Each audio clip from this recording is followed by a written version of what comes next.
Good morning, guys. Out here in the shop today, I was thinking, and some of y'all are interested in how we do, how I do hidden tang knives, and I think I've showed one video of how we do those where you put a butt cap on the end of them. You have different ways that you can go about doing the hidden tang. Sometimes you'll see knives that do not have a hidden tang knife that does not have a butt cap on it, and the tang where the handle goes is in the handle.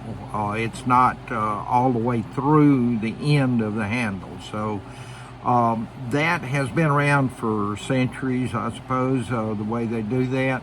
The ones that I think about mostly are the old Skagel style knives. They were done that way, a lot of them anyhow. I don't know if he ever put any butt caps on or not. I'm not a real Skagel expert, but I do know that Bo Randall, that's what he was looking at when he designed his knives, and he did put butt caps on and not put butt caps on. So that's the two ways that I wanted to kind of show you this morning a little bit. Some of you guys really like to look into that, and some of you might be even knife makers, starting to be knife makers or want to be knife makers, and so I thought I would show you that and how I go about doing it.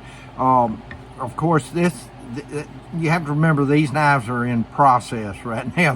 They're not finished, okay? They're in the process, so that you're going to see not a finished knife. But I wanted to show you what's involved in it. Now, this is the way that a regular most of the time that you see a knife that's done in the old Skagel style, you'll see a pin through it here. The tang reaches probably almost to somewhere along in here, and then a pin is gone through there. Sometimes the pin will be up here, but the tang may go on back.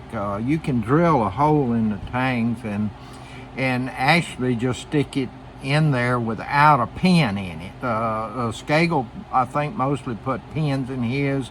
I don't think Randall even puts a pin in it. They put maybe a hole in the tang or some grooves in the tang where when you shove it down into there with full of epoxy, well, it just grips it, and there's really no way it's going to come off even without the pin. So it's just some people don't like that pin. He didn't evidently like a pin showing in his. He wanted it smooth and clean, and so he did not do it with the pin. But it doesn't mean that it's any worse by not putting the pin. It's just that some people choose to do it with just a hole in the tang or some cuts in the tang where the epoxy grips it.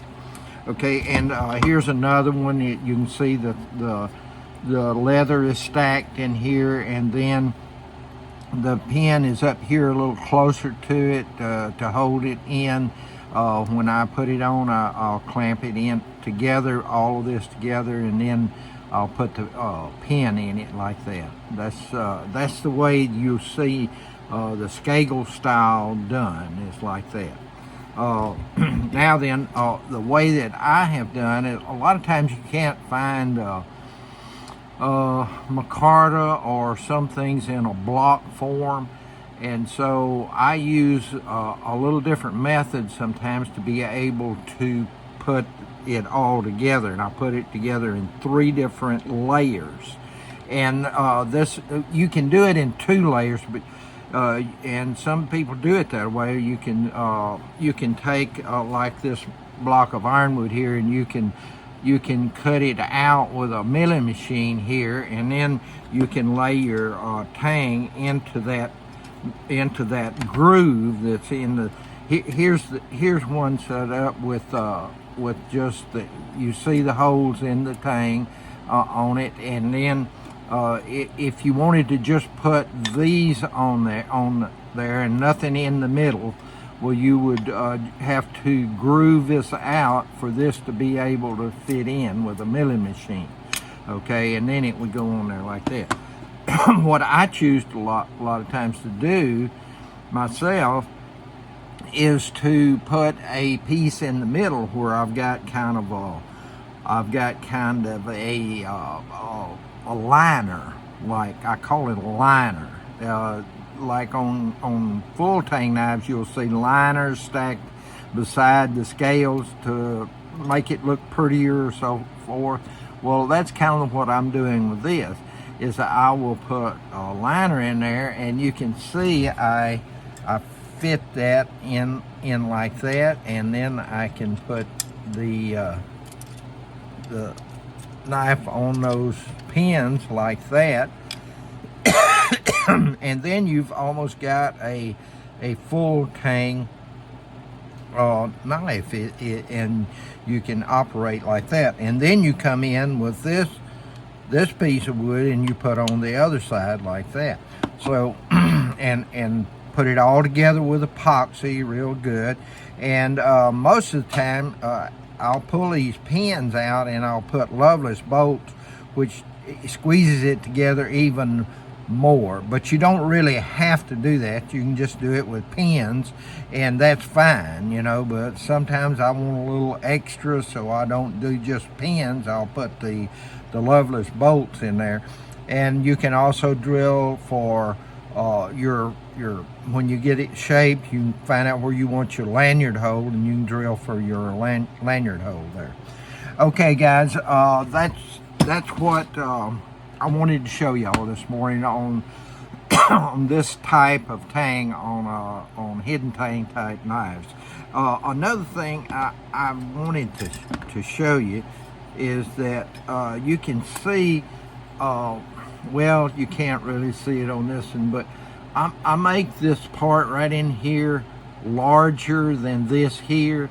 I just cut down a little bit in here for the guard to fit on, where you got a bigger portion right in here.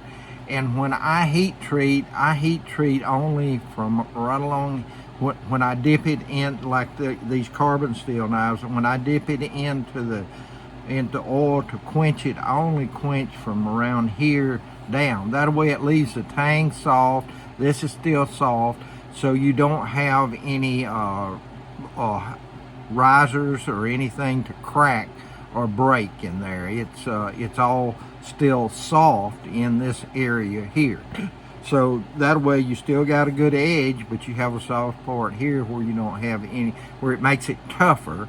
It won't crack on you like that, which is not true on most manufactured knives.